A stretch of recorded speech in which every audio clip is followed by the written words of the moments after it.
Hello, everyone, and welcome back to another episode of Exercise is Bullshit. I'm so excited to be joined today by my good friend and colleague, Max Coleman, out of Lehman College in New York. No longer enrolled, but soon to be hopefully part of the PhD program that's launching there this coming spring or summer. Is that correct?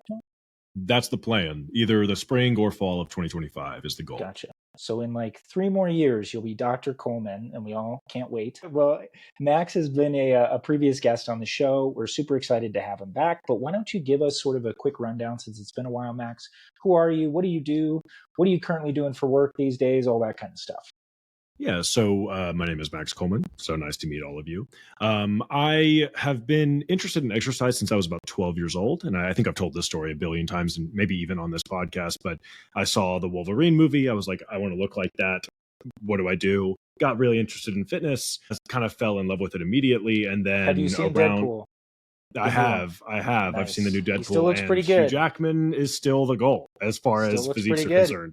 But I fell in love with it immediately. And then sometime around 18 or 19, I was kind of more so introduced into the evidence-based side of fitness.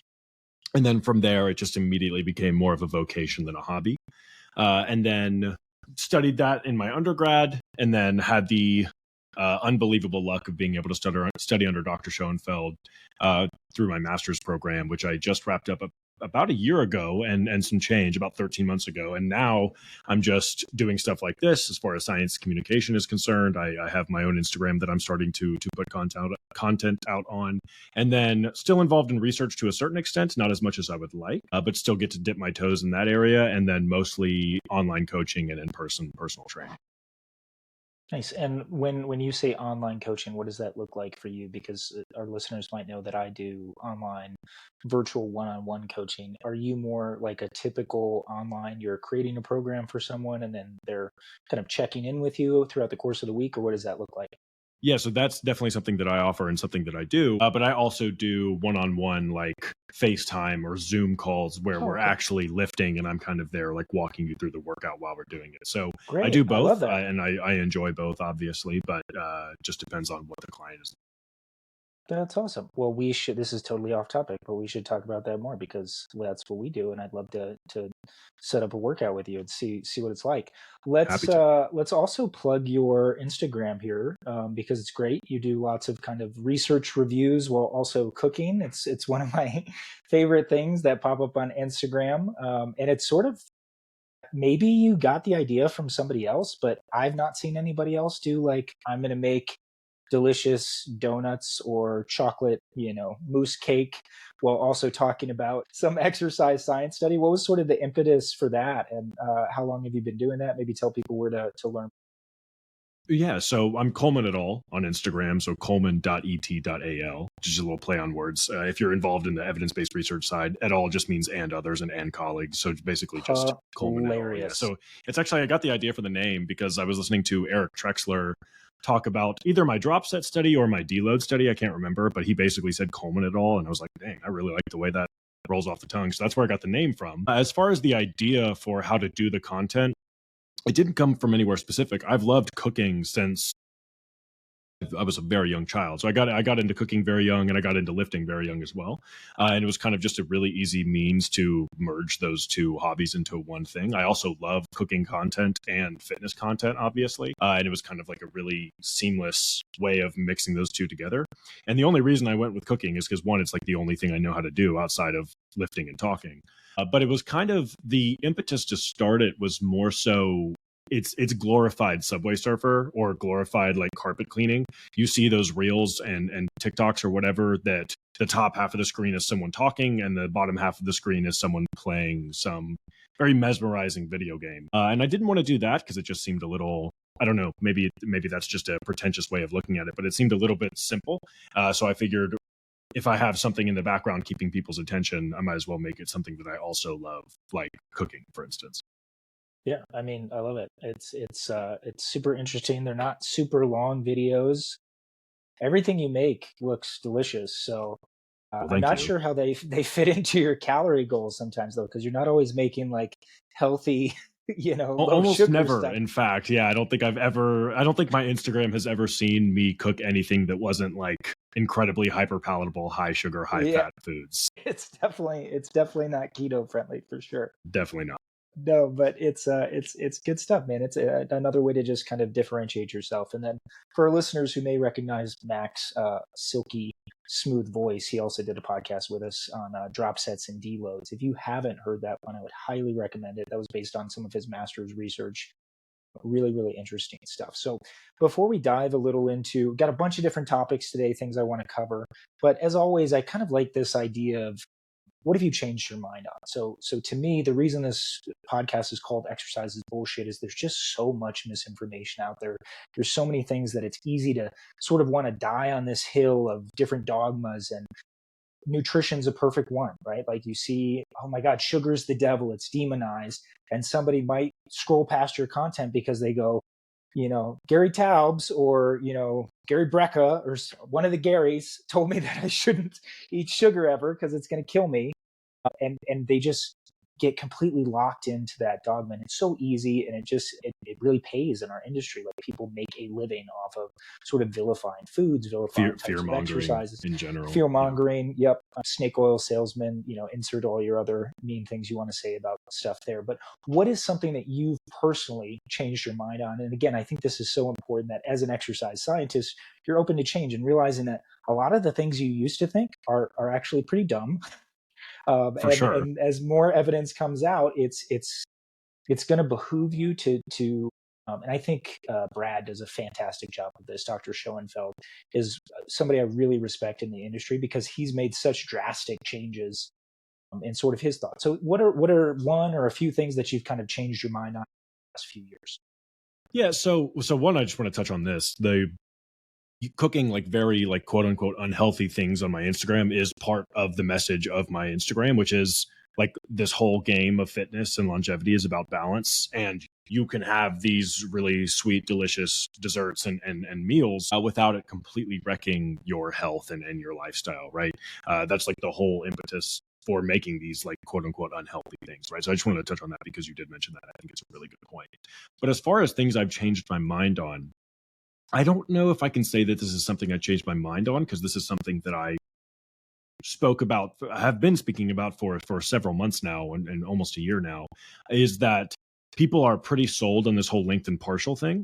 And especially just in general, like people talk about it, let's say for the biceps. And I was saying for a really long time, I would like to see a study looking at MRI as a measure of muscle growth for all of the elbow flexors in a length and partial study, because it's possible that, for instance, the biceps brachii is responsible for 180 degrees of flexion to 90 degrees of flexion, and then maybe the brachioradialis and the brachialis are responsible for the rest, or something like that. And funny enough, study recently, not even a preprint, but just an abstract that someone spoke about at a conference. They did this. They looked at preacher curls versus incline curls and their effects on different elbow flexor growth, right? And they found that the preacher curl, while it grew the biceps more, the brachioradialis and the brachialis grew more from the incline curl. And the reason for that has to do with the resistance curve. Preacher curls are the hardest when your elbows are entirely extended, and incline curls are hardest right in the middle, where your elbows are right at 90 degrees of flexion, right? Not something I totally changed my mind on, but something that I have a little bit more conviction in now, is that maybe we shouldn't be wholeheartedly putting all of our resources into length and partials and length and focused exercises, because while they may be good for some musculature, it's very possible that in these incredibly complex systems where we have multiple muscles doing similar actions, it might be worth tailoring a little bit of our programming and exercise selection to focusing on producing strength and producing force throughout a larger range of motion than just length and partials. Hey man, I'm back. I don't know if hold on, I can't hear you for some reason. I think you might be muted. Sorry, I'm muted. Yeah, I lost you on focusing. Yeah, I think here's what I changed my mind on. It's not so much of a change my mind, but it just has moved the dial a little bit, is that we should probably not be spending all of our time focusing on length and biased or length and partial exercises, because it's possible that certain muscles just might not be as active in those lengthened ranges. Like I can take a lat pull down, for example, right? It's possible that The lats might get a better stimulus from going from here to here, right, from the top of the position right to the top of your forehead. But then let's say the teres major, the last little helper, might be responsible for pulling it the rest of the way down. That's complete conjecture. I don't know if that's actually true, but we did see that demonstrated a little bit with respect to the elbow flexors in this recent study that hasn't even been pre-printed yet, so I'm not putting a ton of stock into it. This is all to say that maybe we shouldn't abandon the shortened range or mid-range of exercises entirely just yet. Yeah, and it's I think more than anything, I did a podcast with Milo.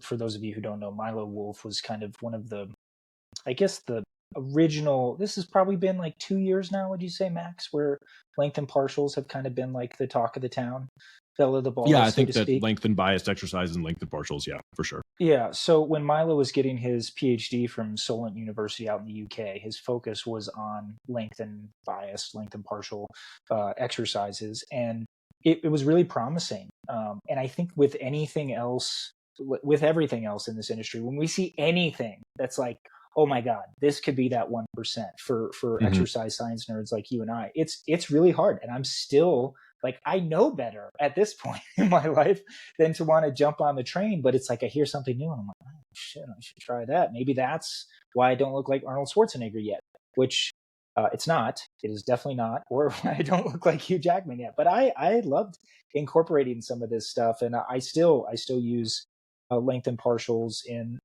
I'd say, a relatively large portion of my exercises, but usually as like a finisher kind of things.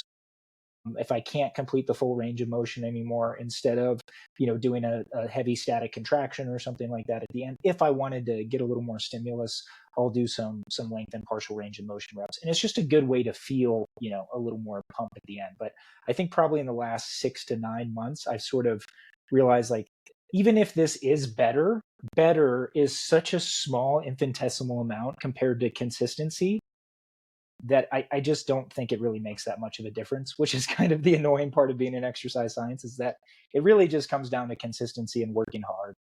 I'm sure it's a there's hard other thing to sell, though. Yeah, it is a hard thing to sell. We all want the panacea. So no, I think that's a great one, and I'm excited. I think you were maybe part of this study that's coming out that was funded by Jeff Nippard, that looked into this exact topic at Lehman College. So that paper is going to be getting published any day now, the next couple of weeks, something like that. I don't know about published, because obviously, like, when you say published, that has the it's just idea. it's getting into right, exactly. preprint? It's getting got preprinted. It. Okay. So, like, got the masses will know about the study's results. But as far as published, that could take years, unfortunately. Gotcha. I wasn't sure if it had actually gone into, if they had submitted it already, or if they were just doing the preprint. But that's exciting. So they've finished the data collection. They're putting it together. So we'll see what the actual results are. But I think that's a great one. And it's funny. It seems, as most things, like that has really started to split the industry in the last few years, where people are like, lengthens are stupid, you're wasting your time, or other people are like, they're the best thing ever. So it's, as with most things in exercise science, it's people fall into camps even if we don't mean to. So I love that. I really just want to sort of talk about the state of the evidence-based science right now, because there is a lot of stuff that I think, again, the longer I stick around, the more I realize that the bodybuilders probably had it right. They just maybe about a lot of stuff, for sure. Yeah, overestimated some of their stuff. Arthur Jones, I think, had a lot of stuff right in the 70s and 80s when he was kind of doing some of his Nautilus experimenting. But it's cool to see this stuff actually getting reaffirmed from the scientific perspective.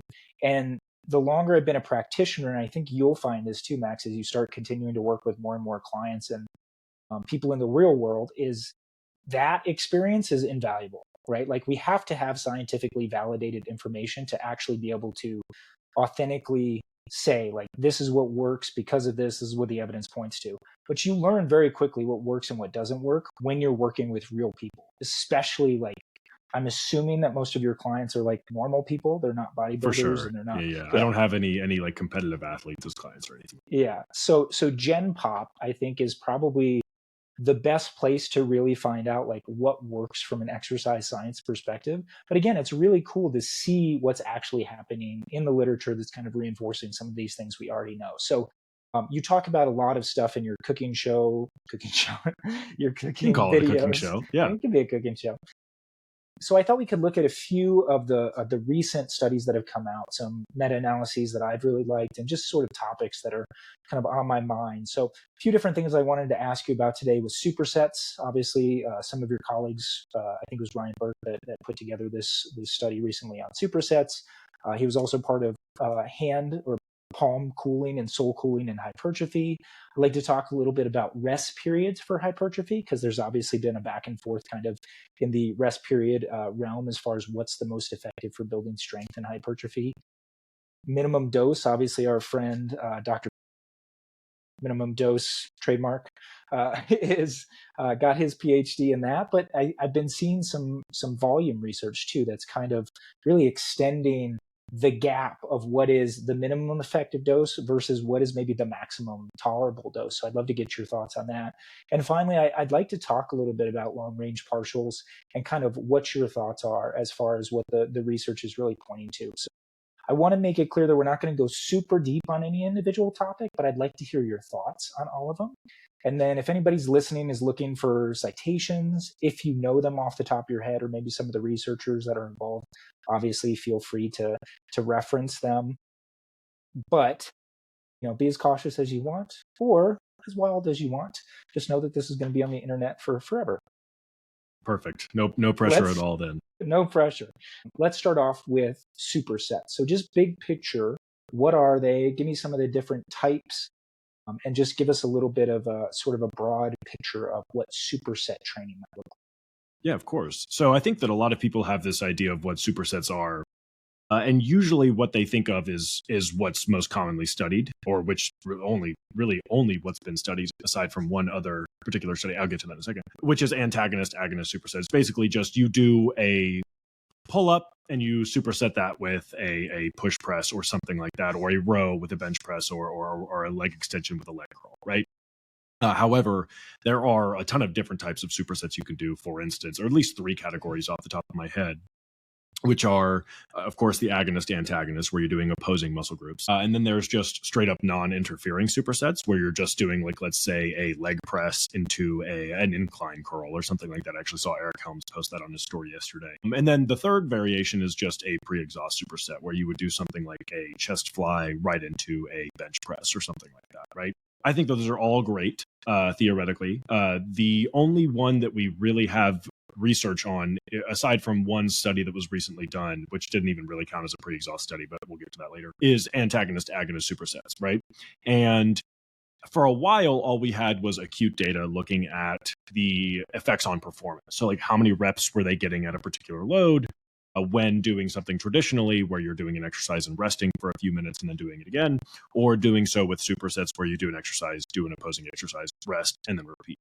And that acute research showed that you actually, at least according to one study off the top of my head, found that you got more reps on the second set, meaning on the, like, as opposed to going and I don't remember the exact exercise, but we'll say, let's say pull-ups after push press. They found that they actually did more pull-ups after doing the push press. Not exactly what the mechanism of action, I don't think anyone's sure what the mechanism of action is there. But that led some people to think that, maybe this might actually result in better strength and hypertrophy adaptations over the course of an actual training cycle, right? If it's improving performance, at least theoretically, this would also improve the outcomes of said performance, right? And so I think there's, off the top of my head, 2 studies looking at this, and they actually did find, I think it was better quad growth from leg extensions in one study. But this was done several years ago, didn't have a huge sample size, and was untrained subjects. So then Ryan Burke comes along, super genius, Lehman superstar, comes along and does a study on trained individuals, and didn't find better growth, but did find no difference between traditional training and superset training, but in markedly less time. Right. So that just basically means that supersets can be a really great option for people who are short on time. But something that I think is often overlooked, and I touched on this in the video that I did on supersets, is that those looking to maximize muscle growth, right? We know that we need to be doing a good amount of sets in the gym, anywhere from 12 to 20 is the often number thrown around, the number often thrown around. But if we can squeeze in more and more volume over a shorter period of time, this might be really good news for those trying to maximize muscle growth who don't want to spend 12 plus hours in the gym each week. Right. Now, there are some caveats to that. Sometimes individuals rate, and there's some data on this, rate supersets as more fatiguing. I know that in Ryan's study, they saw more nausea, which did dissipate over the course of the study. So people adapted to that stimuli. But that is something to keep in mind, is that there is a possibility of supersets being more fatiguing. So even if you're able to scrunch more volume into a shorter period of time, it's at least theoretically possible that if you were to do this for a much longer training cycle than, say, 8 weeks, it could negatively impact gains, though I think that's a bit it's too soon to say that that's the case for sure. For instance, I know Eric Helms uses supersets all the time, and he just got his pro card. So clearly, it didn't hurt him so much to the point where he wasn't able to continue growing his body. Yeah, I love the time efficiency approach of supersets for sure. I think that's the number that's popped into my head right away because I talked to Ryan not too long ago. I want to say it was 37% less time. And that could be completely made up. And don't believe me, check it for yourself. No, that sounds about right. I think that I'm pretty sure. Yeah. Yeah. From his study, for sure, they found, I think it was around that amount of time less. But there are other studies that have been shown that it's like half the amount of time. So yeah, it depends on how you perform them and what the overarching program looks like. But regardless, the evidence does point to it saving time. Yeah. And the results, as typically seems to be the case with most things, as long as you're working with a high level of intensity, seems to be essentially the same, right? So you can get more bang for your buck. The risk is that you're running into potentially getting a little nausea, especially if this is your first time doing it. So do you personally utilize superset training? And if so, how and why? Like, what's your justification for incorporating it into your training or not incorporating it? So I don't use supersets, and my reasoning is just that I'm a lazy piece of shit. So I don't really like the misery that is associated with with supersets. Now, I just accidentally Freudian slipped alluded to what I do for time saving options, which are drop sets and blood flow restriction. Like if I'm trying to save time in the gym, those are usually the things that I'm going to do. Supersets, to me, I just don't find them enjoyable. I don't know what it is about them, but I just really don't enjoy doing them. So that's why I don't particularly choose to do them. Also, the time saving aspect as far as BFR and drop sets are concerned, they seem to save a little bit more time than even supersets do. Now, we're talking not an order of magnitude here. It's pretty small, the difference. But if time saving, which really seems to be the only like strong driver for why people should do supersets, if I can get that same benefit, if not more, from doing something like a drop set or blood flow restriction training, which I enjoy more than supersets, I'm going to choose those. That's my only argument for why I don't actually do that. No, and I think that's a great argument just in the sense of doing what you actually want to do, right? Exactly. And can commit to. I think for argument's sake, right, whether it's drop sets or most people obviously don't have access to a blood flow restriction cuff. And it always worries me, like the brands that are on the market of somebody's going to accidentally cut off circulation to their arm and have to have it amputated. But are there any reports? Certainly that's never happened. I don't know. Correct? It's just something in my head. No, I just see people doing that, and I know people are dumb and, Darwin Awards, and I'm just worried somebody's going to do that to themselves. My dad did say when he saw me doing it for the first time, he was like, "Are you not worried about like a potential blood clot that occurs or anything like that?" And I was like, I don't think that's something that I necessarily need to worry about. But if there are people out there really just YOLOing it with those and their arms are turning purple while they're doing it, that might be something. You never know. More gains in less time. But no, whatever is going to actually get you to show up to the gym and do the necessary exercise, get the appropriate amount of volume for yourself is, I think, what's important. And having different options is great. So supersets are great. Drop sets are obviously super time efficient. Just for my own curiosity, and maybe for our listeners too, are you typically, when you are time strapped, are you doing a single big drop set on a particular exercise and then moving on, or are you using drop sets in like a multi-set fashion?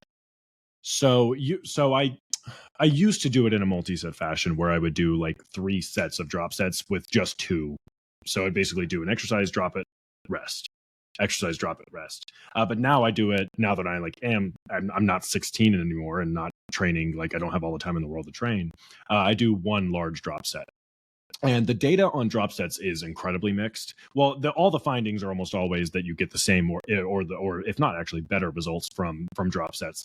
But there was one study in particular by Fink where they were looking at triceps growth, and they did the exact same number of sets, but with drops. Versus traditional training, right? And they saw markedly more growth. So I'm not super worried. I do one large drop set, is just to quickly answer your question. And I'm not really that worried about having a big impact on growth, though theoretically it could, but the data doesn't seem to support that. And just the last clarifying question as I'm talking to you here, thinking about listeners who might have no idea what we're talking about. So drop set would be, obviously decreasing the weight by a certain percentage after you reach or get close to momentary muscular failure. So say you've got 200 pounds. And you're dropping it 20%, so you're taking 40 pounds off and then going immediately back into the next set. What is a good percentage that you would maybe recommend to some people? And this would be a great way to transition into this next question is, how do you think someone new to lifting, now this is for supersets specifically, but we can also speak on drop sets, how do you think someone new to lifting could best incorporate these principles into their training program? Yes. So with respect to how much to drop on a drop set, I don't know. And the scientific literature doesn't know either. The heterogeneity between studies is pretty vast, but none of it seems to be so to the point where it's actually impeding on the growth that you get, right? So even though their protocols are all different as far as how they go about using drop sets, the results seem to be pretty similar in that they grow as much as the people do that are just doing traditional sets, right? Choosing however much percentage you want to drop, as long as it's keeping you on the subsequent sets, like let's say above 5 and below 20 reps on those drops, you're probably in the clear, right? So let's say you're doing like a pin loaded leg extension and you do 100 pounds for 10 reps on your primary set, your first set. And then you drop down to, let's say 70 pounds, which is a 30% drop. And you're able to get like 10 more reps. That's totally fine to me, even though you're dropping theoretically a large percentage, right? I don't think that's going to have a huge impact. Just do whatever keeps you in that general rep range and allows you to approach failure on each subsequent drop that you do. Yeah. And then as far as how I'll to just add something please. there quick, Max, just anecdotally, just as a practitioner, one of the things I've noticed, not backed by science at all, asterisk, no research study for this. If you're starting with a heavier load, right, say we're shooting for a 8 rep max, something like that, the percentage drop is going to have to be significantly larger versus, right, you're using a 12, 15, 20 rep max. You can usually get away with maybe even 10% on that second set, depending on the rep range that you're which you usually for. have to, because like if you're doing such a high rep set, you're probably not using that much load. So like Yes. even a small absolute drop, like let's say doing lateral raises from 20 to 15 pounds, yes, like that's a large absolute drop in load that you're using. And no, sorry, it's a small absolute drop in load that you're using, relative, but the percentage is huge. Yeah. Great. Cool. Okay, so continue then, with your supersets. As far as how to go about incorporating these things into your program, you don't have to. In fact, I wouldn't even say to do so if you're just someone looking to, be generally more active, fit, healthy, whatever. But if you're someone who's looking to save time in the gym, they can be really good tools. And if you're going to go about doing it, my recommendation is what my recommendation is with just about everything, which is, start slow and build your way up, because drop sets and supersets are both, particularly drop sets, I would say, are particularly grueling. And just like supersets, people tend to perceive drop sets at a higher RPE, right? Even though you're getting the same benefits in a shorter period of time, everything costs something. And that cost for drop sets is that they're terrible. They're miserable. They're fun for masochists like Logan and I who spend our lives lifting and learning about lifting. But for most people, they're a pretty grueling, miserable thing to do, sadomasochistic thing to choose to do. As far as like supersets and drop sets are concerned, I like to think about it as kind of analogous to choosing to go to a 3-year prison sentence in a maximum security prison as opposed to a 6 years in a minimum security prison, right? You're in there for a shorter period of time, but it's going to be a more miserable experience while you're doing it, essentially. I think you would have to maybe expand the short term or the minimum security prison sentence, though, to make it a little more analogous. It's like 10 years to 3 years in minimum versus like a year, but you're in San Quentin. And you're in solitary confinement on your butt. Yeah, it'd be terrible.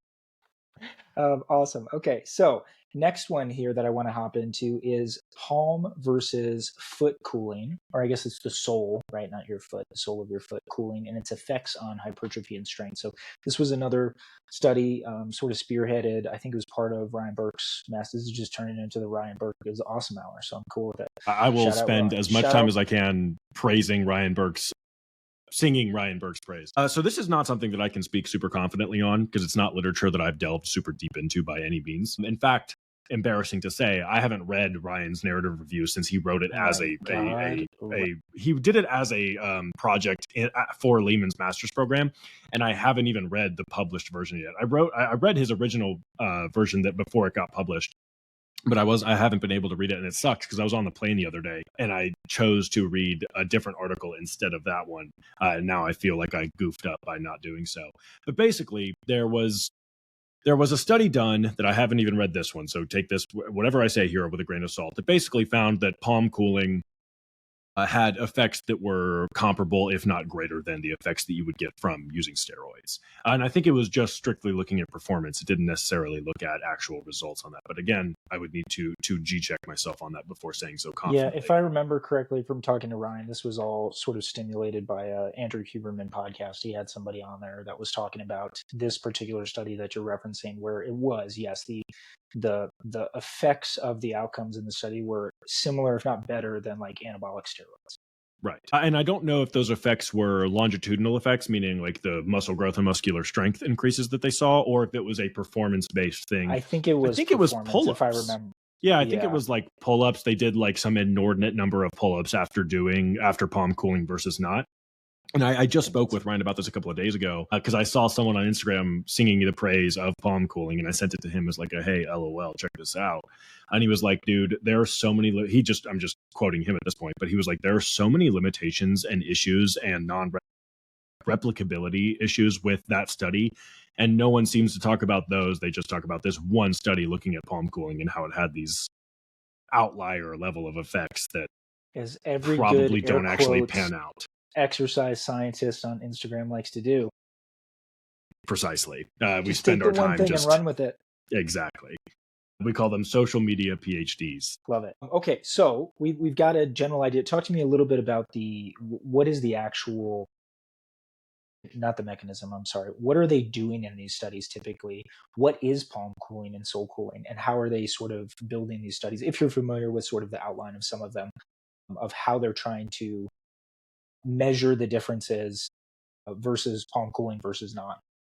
Yeah, so I think that the measures that have been done have been performance. So how many X reps or what weight can you do, number of reps thing. And then it's just a matter of literally what it sounds like you're cooling the hands, usually through gloves of some kind, where it's just, and the mechanism or theory, I'm like not even really comfortable going super depth into this because it's not literature that I'm super familiar with. But the idea theoretically is that by cooling the hands, you're diverting some metabolites or something that ultimately will result in better performance. Again, I'm not sure. I can't speak too heavily on this topic. Yeah, I think that's part of it. I think it also has to do with cooling the core temperature, and there might be some issues from a performance standpoint with overheating, right? So especially when you're overly exerting yourself, things like multi-joint exercises, non-climate controlled environment. I think the general idea of the mechanism of the cooling glove. So they have these really interesting, they don't use these in all the studies, right? But they're these like super expensive gloves you put over your hands, and it's circulating cold water through, that's cooling down your palms, and that's circulating back to your heart, and it's helping to pump out cooler blood around the rest of your body, so it's keeping your core temperature lower. Now there's actually, I've seen these like randomly, totally aside, tennis players using these and other so this is the video that I saw that I sent to Ryan, that it was like, look, this guy's talking about why this guy's the greatest tennis player ever. It's because it might have been that guy or something. The super good tennis player. Now, I don't really follow tennis, but I did see that some sort of video like that as well. And to me, that totally makes sense just from a cooling perspective. It's like why people would, at least anecdotally, use like a cooling towel on their neck. Like you overheat, it decreases your performance, specifically in like sports, right? But from a resistance training perspective, we don't really know. So a lot of these studies that he was looking at, it was a meta-analysis that he did, and they were just comparing a few different studies. Now, there's not a huge sample size. The results weren't crazy drastic in a lot of these, save the one that he was originally talking about with the, steroids like effects. But talking with Ryan, I decided like this is a super easy sort of intervention to do on your own. So I asked him in our podcast, like, what are some ways that we could potentially incorporate this if somebody wanted to try it? And one of the things we talked about was like an ice, carrying around some ice water or something, obviously not letting your hands, go to frostbite. So what I've been doing just anecdotally, and then we can talk a little bit about how you might incorporate some of this stuff. And for anybody more interested in this topic, where we actually are talking about the specific research instead of just talking out of our asses. This was episode 10 with Ryan Burke. But what I've been doing is taking around like a little crushed ice bag to the gym that I go to. And I've noticed huge anecdotal differences in performance. So I track all my reps, my weights. It's slowed down a little bit over the last few weeks. But initially, like when I first started doing this, I've been training for 20 plus years. So for me to see an additional rep on an exercise that I've been doing for 3 or 4 months in a particular routine is pretty drastic. I was getting 2, 3, 4 extra reps on some exercises. Again, I wouldn't, bet my entire life savings that this is like the thing to do, but it's such a simple intervention that I would recommend that everybody tries it, just because there's literally no downside. Unless you're literally holding onto the ice for 10 minutes and you freeze your hands off. But it's super low cost. Just bring an ice bag or like a cooling thing with you, and maybe a positive upside. I don't know. Any thoughts on that huge ramble I just had? Yeah. And so basically, I agree in that anytime you have something that's like neutral to positive, right, there's no harm in trying it. So if all the data we have suggests that this thing is either making no difference or it's having a benefit, why not do it, right? Especially if there's like no cost involved or no just extraneous variables that's kind of annoying. Like at most, it's kind of annoying to carry around an ice pack at the gym. But aside from that, there's no harm in doing it. So if it's something that you're interested in trying, be my guest. I think that it's Alberto Nunez who was saying that like, unless you can give me a sound rationale for why I shouldn't try something, I'm always going to be looking for the next stone that I can overturn as far as improving my physique X number of years or decades for him involved in the sport, right? So like, again, if there's no reason why this would hurt performance or outcomes, yeah, try it and see how it works for you. And if it works, great. And if not, it didn't hurt you. So who cares? Yeah, I love that. And I think just experimenting with yourself in general, I love that quote too. Before we apply it to our clients that we're working with or other people in the industry, to just do that little N of one research is just super important, just to really understand these different modalities, right, and how to implement them. So the next one, we won't spend too much more time on palm cooling, but I really like it. I think everybody should try it. It's super easy, cheap, and affordable. So next one is rest period. So there's been a lot of back and forth, specifically over the last few years that I can remember. When I first came in, it was a minimum rest for hypertrophy, and now it's 2 minutes was the sweet spot, and then it was 3 minutes, and now it's rest as long as you want for strength, which obviously actually seems to make sense. But talk to me a little bit about, if we wanted to focus on hypertrophy, so muscle building, what are some of the newest studies saying as far as what is the optimal rest period and what should people be doing in between sets if they are, assuming they're doing multi-set training? So the reason there's a lot of back and forth is because a meta-analysis recently came out of Lehman showing that intermediate, like somewhat short rest periods led to the best growth overall. So they compared, they broke it down categorically into very short, intermediate, and long and very long. So maybe it was long and very long, 4 or 5 categories, and basically all of them grew. And the shortest was less than 60 seconds, and the longest was, I believe, 5 minutes, like something very long and something very short. The one that seemingly grew the most was the short, which was like somewhere around 1.5 minutes, like greater than a minute, but less than 2 minutes, or somewhere around there. However, there was a lot of ecological issues with some of the studies in this, nested within this meta-analysis, right? That would, based on how they were set up, inherently favor the shorter rest periods. Reason being is that to make sure that like volume load was matched, they would cut these sets off like far from failure for the longer rest period group, whereas opposed to the shorter rest period group was still gaining or still reaching failure more often. right? So a lot of issues there. And it kind of didn't really impact my whole look on rest periods for muscle growth in general. Again, because of those ecological issues. And my stance is exactly what it was probably the last time you and I spoke, which is rest long enough until you can be sure that, one, you're able to give this next set your best effort, and two, maybe less important, but make sure that the muscle itself is the thing that's going to be keeping you from, or is going to be causing you to fail that set. So if you finish a set of squats, let's say you get close to failure at 8 reps of squats, and you rest for 30 seconds, I mean, you're still going to be breathing heavily. Like, your cardiovascular system is ultimately going to keep you from doing another really good set if you rest less than 30 seconds, right? As opposed to resting 2 minutes, you can at least be sure that your quads and glutes are going to be hit or stimulated again, right? So again, long-winded, but my stance is essentially the same, which is rest long enough until you feel ready to go. For your calves and your lateral delts, that might take 90 seconds. It might take 60 seconds. But for your bigger muscles that are a little bit more fatiguing, like let's say you're doing pull-ups, rows, squats, deadlifts, whatever, yeah, maybe rest a little bit closer to like 3 to 4 minutes or something like that. Okay. So, but the meta-analysis that came out didn't have a huge impact on mine. So still then, in general, rule of thumb, let's say it's somewhere in that 90 seconds to 2 minute range seems to be about the general recommendation, or maybe even 1 to 2 minutes if you want to open it up a little bit more for. Well, I would open it even further. I would say 1 to 3 minutes. Like, you're totally fine. Like, I really don't think that. I don't think that resting for a very long period of time is going to have a huge detriment to your gains whatsoever. So, because again, the meta-analysis showed that no matter how long you rested, you grew as a result of training, right? It's just a matter of the degree to which you grew. And it showed that like less than 2 minutes, more than a minute grew the most. But even, let's take it on its face, right? Let's say that everything they said was true, and there were no ecological validity issues with those studies.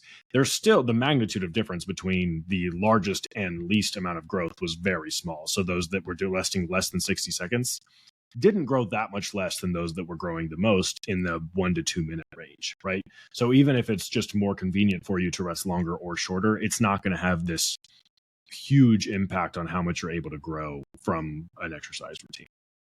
Yeah, and I think, as most things, when you're putting together a program, especially if you're training yourself, right? If you're not working with a coach, like, experimentation is going to be king when it comes to seeing how different rest periods affect outcomes, right? So if you're tracking your workouts, you rest 1 minute 1 week and you see how you do on that subsequent set. And then you rest 2 minutes the next week and you see how you do. And hopefully you don't get to like 10 minutes in between each set, because nobody wants that camper on the barbell for forever. But that's sort of what I do. But it also kind of comes down to like, how much time do I have? And I think that's again where having multiple strategies and options is really important, because not every workout has to be, this is the workout I'm going to absolutely maximize my gains. And I just keep coming back to this idea and this theme today of consistency, right? Like, if I go to the gym 3 to 4 days per week for a year versus I make it once every 2 weeks, but I'm really spot on with my rest periods when I do, one of those two is probably going to have better outcomes. And I feel pretty confident in which one it's going to be, even if there's differences in, one day you're doing supersets and the next day you're doing 5-minute rest periods for your power lifts and things like that. Like, the consistency is going to be king over the long term. I sort of, as you were talking, I got this idea too, that one of the things I like to do is sort of mix and match. Like, I don't think you have to have a hard and fast rule with any of these, meaning I really like rest pause sets, which are just like, almost like a cluster set, take 20 to 30 seconds, do another set, especially if I'm short for time. But also kind of combining that with a breakdown, right? So instead of just doing a traditional breakdown where you're talking about, it's right into that 20% off. Well, maybe I only take 10% off, but I rest 30 seconds first. So it's like you're combining these different strategies together. Are we ever going to be able to do research studies on all the different ways that you could mix and match these things? Probably not. But just thinking, like, how much time do I have today? How do I need to structure this stuff? And I think this is just a great time to advocate for having a coach, somebody that you can work with too, online or in person, that can help you formulate this workout that says, hey, I only have 30 minutes 3 times a week. What should my program look like? Versus I have 90 minutes 5 days a week. What should my program look like? And they're probably going to be pretty different from a structure perspective and a recovery perspective. So any other thoughts on that? Yeah, so the last thing I'll say with respect to rest times is if your goal is to maximize muscle growth, but you're short on time, I wouldn't recommend shorter rest periods, as there is pretty convincing data that short rest periods will hinder growth compared to longer rest periods. So if you're strapped for time, that's when I would rely on those things like drop sets, like blood flow restriction, like supersets, intensity techniques like rest pause, myo reps, whatever, as opposed to just resting shorter in between your traditional sets.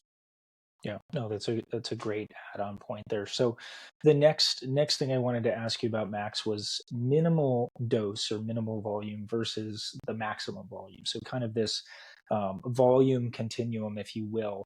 How long can you go, or how short can you go, and vice versa? So talk to us a little bit about the range of volume for effective changes in strength and hypertrophy over, say, obviously most studies are 8 to 12 weeks. So in the research perspective, what is the least you can do and what is the most you can do to still see benefits? So when you say to still see benefits, obviously whenever I'm talking about muscle growth, but we could make the argument that maintaining muscle is a benefit in of itself. So I don't know if you're saying what's the minimal you can do to grow, or what's the minimal you can do to continue maintaining the muscle. Scientific of you. Let's say to grow instead of maintain, because obviously it is a great caveat and a good point there, because obviously the maintenance volume that most people need to do, especially if they've established a baseline of strength and muscle growth over a long period of time, is pretty low. So let's just talk about building some muscle to start off, maybe somebody newer to strength training. Yeah, so we have research of people doing pretty low volumes. I want to say as low as 4 to 5 per week per muscle that still see muscle growth. However, those are usually those studies that have really low volumes like that are in untrained subjects. I believe that I was just talking to Daniel Plotkin about this yesterday. I believe that the lowest we've seen in trained subjects was 6 sets that still produced growth. Now, there's really good reason to believe. Is that 6 sets per muscle group? Per muscle group. Yeah, exactly. Not 6 sets for your whole body will continue. Like you can't do 6 sets for your chest and hope your quads grow, unfortunately. As nice as that would be, it just doesn't seem to be how it pans out. So yeah, per muscle per week. And I think 6 is the lowest that we've seen in trained subjects that still produces growth. Excuse me. Now, as far as keep in mind that you will still grow. Now, it's not going to be a super substantial, meaningful amount of growth, but it will still cause growth. And there's even reason to believe that lower than that might still cause growth. It's just going to be a diminished amount of returns, right? I think oftentimes we think about things as like 3 sets per week as your maintenance volume, and you're basically just continuing to maintain until you get to 6, and then you're growing. Like that's obviously not how it works. It's actually probably that you're growing at an incredibly slow rate at 3, or at the very least maintaining, and then each additional set you do produces a large amount of benefit, right? So going from, let's say, 5 sets a week of chest to 10 sets a week of chest, that's going to be a substantial difference. However, going from 10 sets a week to 20 sets a week, still a difference, probably not as meaningful as going from 5 to 10, in all honesty, because we do see the law of diminishing returns.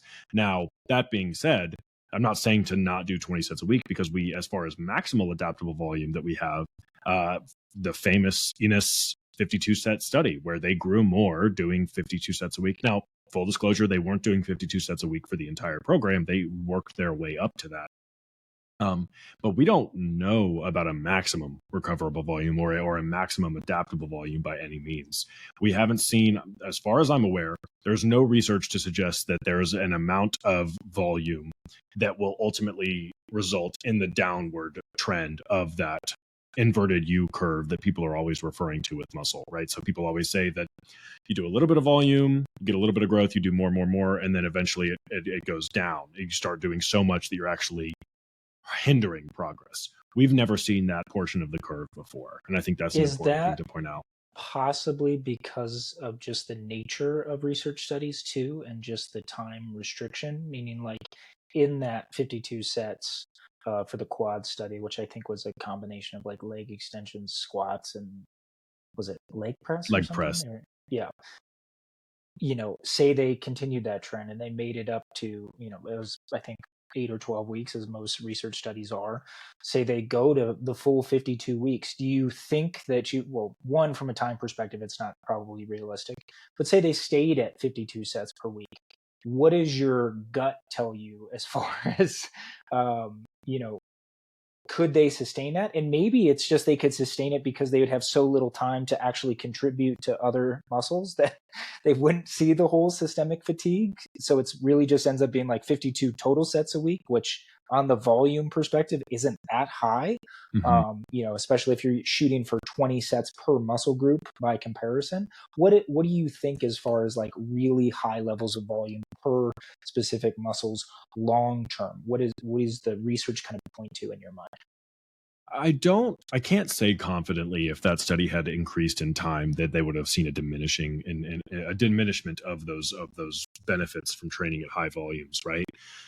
Now, as far as my gut is concerned, yeah, like training at super high volumes can be really fatiguing. And if nothing else, psychologically spending 12 hours in the gym each week, I mean, that is just a lot to ask of a person. If you're a bodybuilder whose livelihood depends on it, it's a lot easier for you than it is for someone who just wants to get jacked, as a hobby, essentially. I think it's possible that you would see a decrease in those benefits, but I don't know if it would comport with the amount of volume you're doing. And what I mean by that is no matter what we do in the gym, we're going to see a curtailment of the benefits that we get from it, right? It's just that the newbie gains will dissipate eventually, right? However, I don't know of a reason why we would expect, if the ENA study had continued on for many more weeks or months, that we would have seen ultimately that the 52 set week per week gets less growth than those doing, let's say, 20 something sets a week, right? So it's a bit of a cop out non-answer, but I can't think of a reason why, if the study had been longer, the results would be different.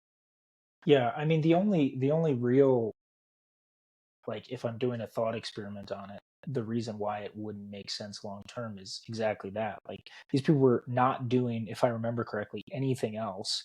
Like, they weren't supposed to work out outside of there. Maybe they had like an upper body program that they were allowed to do. I can't remember off the top of my head. But if you're contributing that much time to that particular style of training, like, you just don't have much time to do anything else. Now, say you wanted to add in the additional volume for the rest of your body, it's like, yeah, now you're 12, 14, 16 hours in a week. It's just not, like, is it doable? Potentially. Is it realistic? Probably not. And then just a little, again, anecdotal caveat to the lower side of the spectrum. I know Brad published a paper about this, like, what's the least you can do? I forget the exact name of the study, but it was a few years back. They were kind of looking at the effective minimum dose strategies for training, and even he was talking about like single or 1 or 2 sets per week per muscle group, and that was probably more for maintenance as opposed to building. But just, again, anecdotally, as a practitioner and somebody that was working in a high intensity training studio and still does a lot of high intensity training workouts on a regular basis with clients, I'd say 3 to 4 sets per muscle group per week, especially in untrained individuals, and especially if you're keeping the intensity level high, is more than enough to, again, probably not maximize muscle growth, but surely in the beginning see significant amounts of muscle growth, and then definitely to maintain long term. So I don't know. I always wonder with the lower volume studies, right? Because they always have to figure out ways to equate everything. If there's ever actually been a like high quality study looking at minimum dose, the best one I can think of is are you familiar with the Fit 20 longitudinal data study that PAC was a part of? Not off the top of my head. So there's a company out in, I believe they're Danish. It's called Fit 20. They do 20-minute workouts once per week.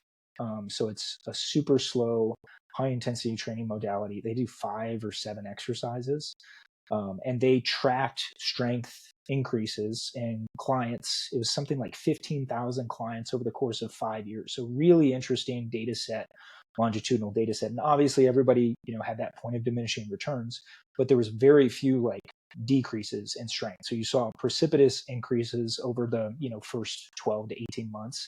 I think they found the highest increases was like 4 to 6 months.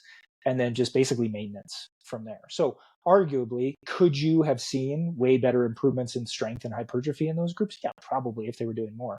But one set a week of 5 exercises is a pretty low, like pretty crazy low amount of volume to actually see strength improvements and then maintenance. Now, these were all Gen Pop, probably average age over 50. So, a good population of people who've not really done much before that you'd expect to see some pretty cool increases. But just, again, some anecdotes there. Yeah, I think we need more research looking at very low volumes, because I'm not aware of any studies at all that look at 1 or even 2 sets a week. I know that there's single versus multiple set studies, but those are per session. Like I know I think it's James Steele or James Krieger. I'm so sorry to either one of you if I'm conflating the two of you together, but they have the single versus multiple set study meta-analysis for both strength and hypertrophy. And I know specifically, obviously, if I'm talking about hypertrophy, said that for the billionth time, but I know that the one that looked at hypertrophy in single versus multiple sets, it still was never as low as 1 or 2 sets a week. It was just 1 or 2 sets a session, usually 2 to 3 times a week. So I would love to see some really low volume studies looking at muscle growth, if nothing else, just to shut the Mike Mentzer people up. Like, yeah, the data is incredibly clear that more volume tends to lead to more growth. And the often used argument against that is that these studies are not looking at failure, which just isn't true. Like most of the studies that are looking at volume use either volitional or concentric or task failure as their equator between the two groups. So can you make great gains in strength and hypertrophy using very low volumes? Absolutely. Could they be better if you were doing more? Almost assured.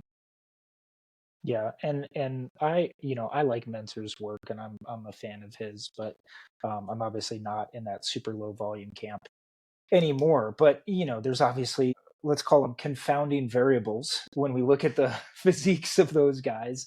Some injectable confounding variables, but that's not to take away anything from the fact that I do know that in the studies like at Lehman and stuff, obviously there's coaches there, like they're getting them to work very hard. I think, the failure that Ronnie Coleman or Mike Mentzer got to versus the failure that I think I can get to versus the failure that I think just a normal person off the street can get to, those are 3 different things on a very large continuum. So I think For sure. there's definitely something to the intensity of effort that certain humans can push themselves beyond the volitional capacity that the average human has. And I don't know how you would ever quantify that in a scientific perspective to say how much of an impact that has, but it surely has a major impact. I think, again, as you train more and more people, you'll just start to notice the range of the ability of people to push themselves. So there's something to that. I just don't know how to quantify it. Okay. So one last thing I'll say about that, because this is a common gripe that people have with the volume research. I agree that I cannot speak for every lab that's ever done a training study. However, I have been involved in at least 2 labs directly involved in studies and data collection in those. And the thing that I find so funny is that it's just random people on Instagram being like, well, how close to failure were they? And I always want to respond with like, my brother, do you honestly think that you in your single set Mike Mentzer program that you're doing by yourself in the gym or even just with your friend, do you think you're pushing yourself closer to failure than the kid who, or the college age student who's in a research lab with music blasting, money on the line? Because we tell you, if you don't keep going to fit, like if you cut or don't fuck up our study, like if you're not going to fit, we'll kick you out and you don't get the money that we promised you. So like that, and you have 3, sometimes more research assistants around you, like screaming at you to do your best that you possibly can and get as close to failure. Like, which one of those populations do you think is getting closer to failure on average? And I think that that's like a really common gripe that is pretty poorly argued, in my personal opinion, by the people on Instagram who are huge fans of Mike Mentzer and such. That's a great response to the haters for sure. All right. Last topic today, Max, before I let you go, is long range partials, right? So Can you give us a description in a nutshell, your sort of abbreviated version of what the research has said so far, why it became maybe such a trendy niche topic, and then how to sort of define it, like for people that maybe have heard the term, they've seen it on Instagram, they've seen people fighting about it.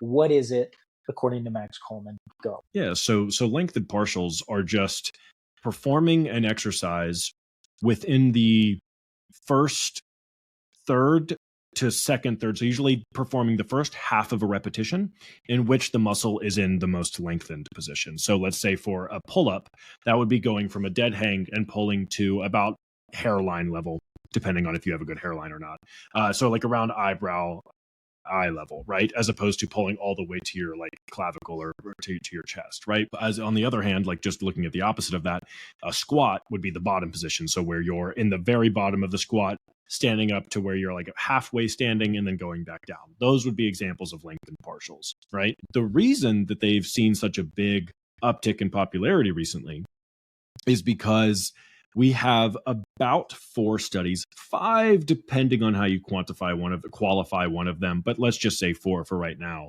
And of those 4 studies looking at full range of motion versus a lengthened partial range of motion or lengthened partial execution of an exercise, 3 of them found substantially more growth in the lengthened partial compared to full ROM, and one of the studies found no difference.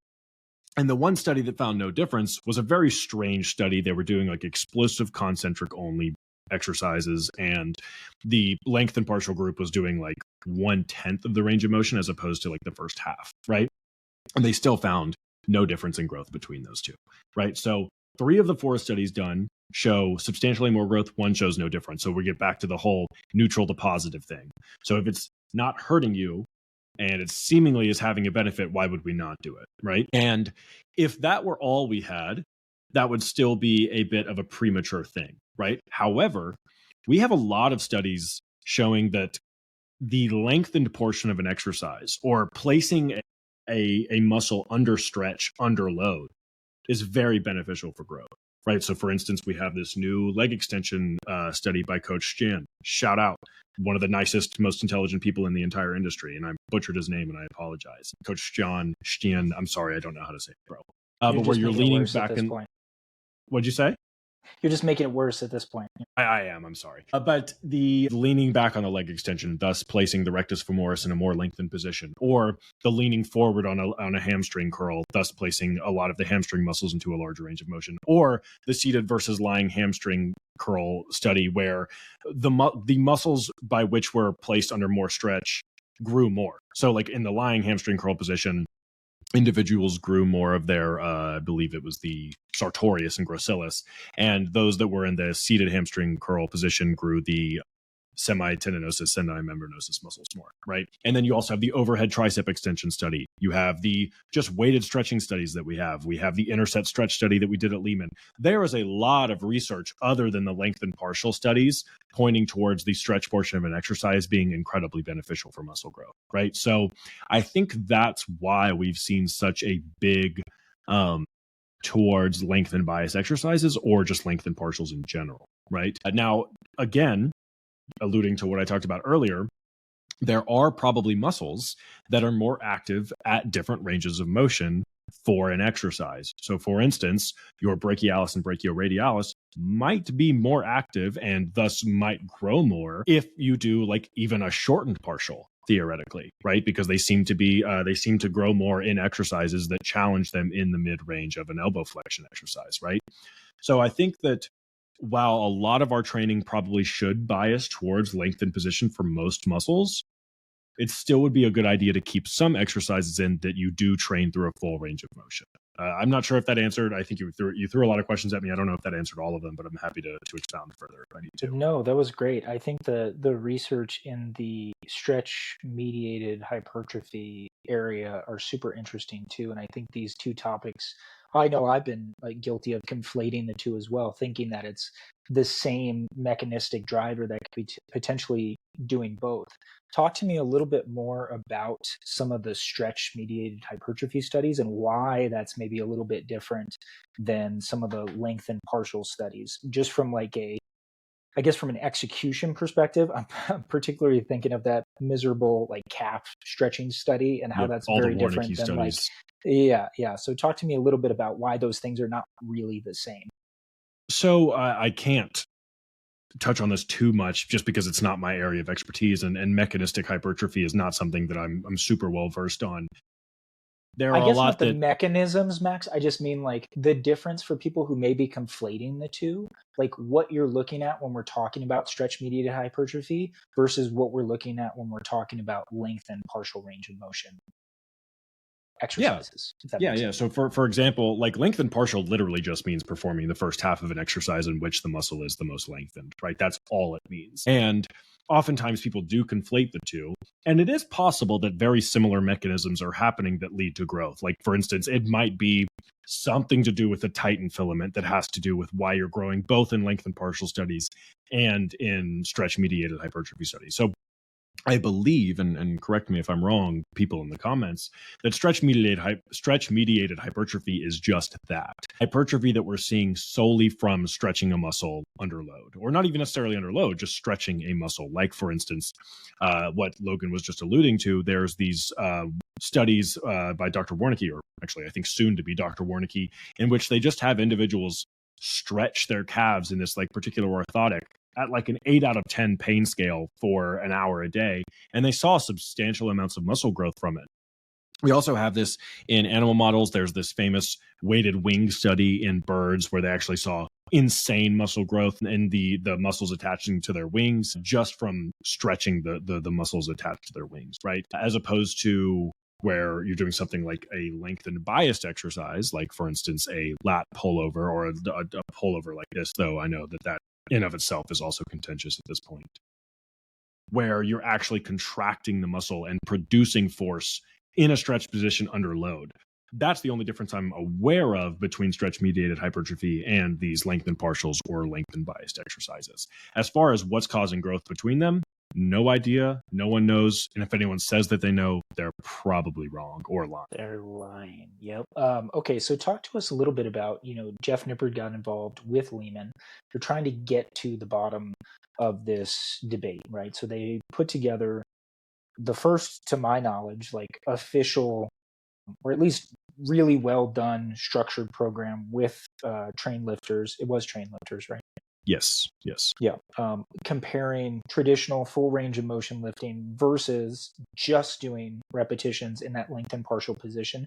I know we can't discuss the actual outcomes or anything, but talk to me a little bit about the structure of the study as far as you know, and like some of the methods, how they put all this together, and what they were kind of hoping to find in this investigation.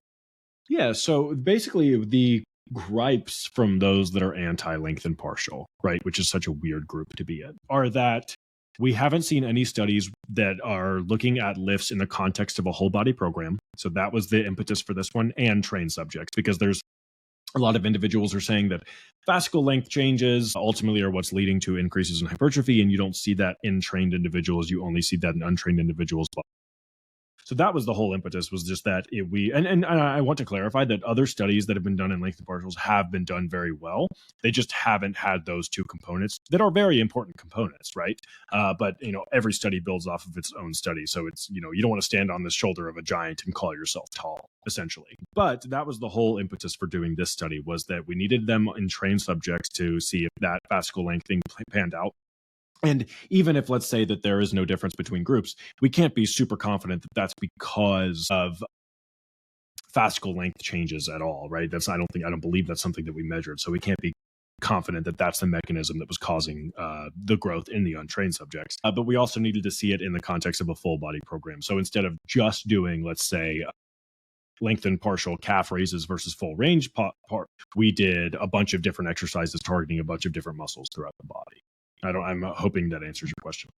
Yeah, no, it definitely answers it. So essentially, same exercises for both groups, right? Just to clarify for everyone, one group is doing traditional full range of motion training. So say it's bicep curls, they're going all the way through that full range, versus the other group is just doing that bottom half, the range of motion. Were they setting and very specific about what the percent of the range of motion looked like for the partial range? Like, how are they classifying that? Because it seems like you've even talked about it. Some people, look at long range, partial range of motion reps as like the bottom third. And then some people will say it's the bottom half. So how are they clarifying and specifying that for each exercise? And do you know what the exercises were off the top of your head?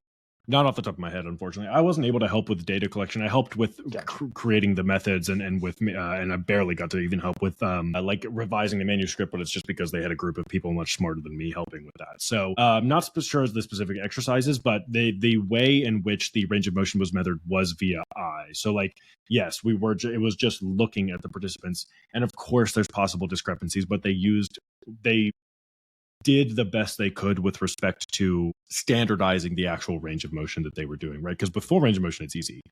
Top, bottom of the exercise. Length and partials, it's a little bit more challenging, especially with once you get to the latter end of the set.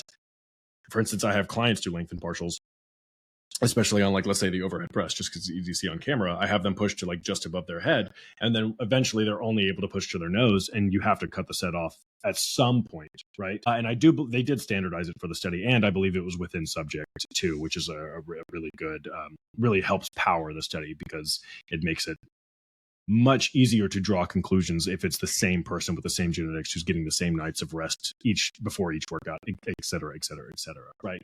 So it was standardized. Unfortunately, I think it was just based on the perception of the research assistant, as opposed to them using a goniometer or some sort of motion capture thing. But I think that Milo has a really good point on this in an episode that he did on Revive Stronger, which is, look, if the studies that we have show that individuals are growing the same, if not more, from doing 1/3 to 2/3 the range of motion, any small discrepancies in, let's say, the end range of motion of a length and partial probably won't make that big of a difference, considering that if we take out 2/3 of the exercise, that in of itself doesn't seem to make a huge difference in the amount of growth that we're seeing, if that makes sense.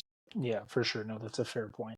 So I guess the last thing before we wrap up here is then if somebody's interested, because obviously we don't know what the outcome of the study was, we can probably guess, as with most things, that even if it was a better outcome, that it probably wasn't like massive difference. I can't imagine that somebody, again, turned into like Ronnie Coleman from doing some length and partials.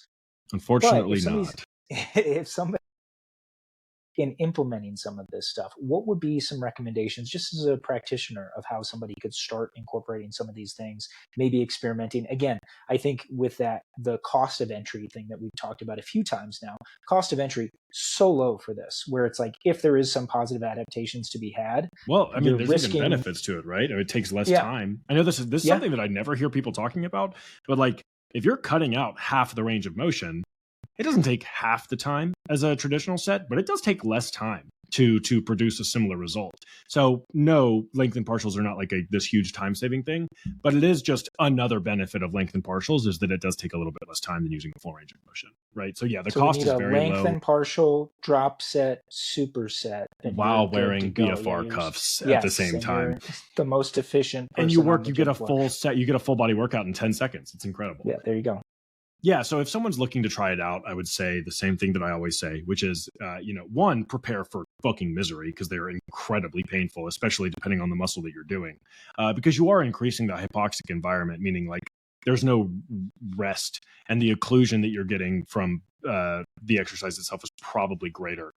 So prepare for some misery and start slow, because you will probably be incredibly sore in the first couple of weeks of trying length and partials, just because we are theoretically, I don't know, there seems to be something particularly soreness inducing from lengthened biased exercises. I would say that if you're going to do it, start like the muscles that I think you will stand to see the most benefit from would be like the lateral delts, the back, and the biceps. And the only reason I say that is because most other muscles already have exercises and are already set up in a way that the most challenging portion is the bottom position. So for instance, squats, and for the quads in general, most things we do for the quads are the most challenging at the bottom position already. Same for the chest, same for like the triceps and stuff like that. However, for things like the back, the delts, and the biceps, things tend to be more challenging as the muscle gets shorter and shorter and shorter based on the exercises that we typically do. So if you're really looking to get the most benefit, I would say start slow, and choose the exercises that bias the back, the delts, and the biceps, or the calves as well. Just exercises that aren't inherently harder in that bottom position of the exercise. Yeah, If and that if makes you're, sense. it definitely does. And if you're looking for resources for how to maybe bias exercises specifically to that lengthened position, there's so many good follows out there. I'm sure you've talked about some of that stuff. I'm sure Milo is a great resource for, how to actually set up a lateral raise to where it's not the easiest in the bottom range of motion, right? So Mm-hmm. going on a slightly angled bench and bringing the dumbbell across your body, all of a sudden you change the resistance curve and the moment arm of the exercise, and now you've got a really long range biased exercise to where it's significantly harder in that position. So many different resources out there. Jeff Nippert, again, great resource for how to like structure these different exercises. Do you have any recommendations for those three particular areas of maybe how somebody could get started to incorporate like a shoulder exercise, a back exercise, and a bicep exercise? Yes, let's see if I can do this in a succinct and easily explained way without diagrams, because now the only way I think is through how can I edit this in a video to be clear Yeah. on top of the words I'm saying. But basically, we're talking about torque here. So once we start talking about physics, it gets a little complicated. But you just want the line of force, right? So if you're using a cable, let's say, that depends on how high the cable is. The line of force when you're using free weights is always down, directly down, if you're standing up, correct? Well, actually, no matter what, it's still directly down. But anyway, you just want the line of force to be perpendicular, right? You want it to form a right angle with the axis of rotation when the muscle is in the most lengthened position. So the exact reason why you lay on your side and do a lateral raise is because the going directly down is making a right angle with your shoulder joint when the delt is in the most lengthened position, right? As opposed to the opposite when you're standing, then the right angle is going directly down while the muscle is in the most shortened position, making it theoretically less ideal than laying on your side. So if that doesn't make any sense to you, I tried my best, and go follow people that are much smarter than me, like Coach Kassem, like Milo Wolf, who can explain it much better Kasim than is I great. can. Yeah, he does a lot of really cool stuff with length and bias positions for sure. I would definitely recommend him. Okay, well, Max, this was awesome, man. We answered so many questions, so many good topics here. You're truly becoming a scientist because you're still very cautious with your answers, and I enjoy it. I was hoping I would get you, to put your foot in your mouth a couple times, but didn't happen. So I'm sure someone congrats. will say in the comments why what I said was really, really ridiculous and stupid or Well, yeah, of something. course they always do that. But no, I really appreciate you taking the time today. I think I definitely learned some things. I'm sure our listeners learned some things. So much good stuff here. I think the biggest takeaway for me is, like you kind of mentioned there at the end, is just be cautious with your interpretation of data. Make sure that you're incorporating these things in a safe manner. And really, there's not a lot of downside to most of these different things. If you've not experimented in your workouts, it's a great way to just add some variety, keep things interesting, keep you wanting to come back to the gym, and then just considering different constraints. Like if time is a constraint, adding something like supersets or potentially lengthened partials in, drop sets, all of those things to facilitate consistency. And I think that's sort of the underlying message for me today, at least, is doesn't matter what you do, as long as you're staying consistent, you're going to see, well, it obviously matters what you do, but you know what I'm saying? But Within consistency is the most reason, important thing. Yeah, for sure. consistency is the most important thing. Anything else to add before I let you go here? No, I think that was really beautiful. And as always, thank you so much for having me on. I'll take Of any and every course, man. excuse I can to talk about lifting. So I really No, appreciate it. no, this was great. I really appreciate you taking the time. For everybody that isn't following him already, Coleman et al, Coleman dot et al, ETAL on Instagram. Do you have other socials, YouTube, anything you want to plug? Nope. Instagram and TikTok, both Coleman et al, and it's just videos of me talking about lifting while cooking. So if that's something Yeah, you're interested in, yeah, throw me a follow. cooking delicious, terrible food. Precisely. Awesome. Well, thank you so much for joining me today, Max. Thanks everyone for listening. We will see you all again soon.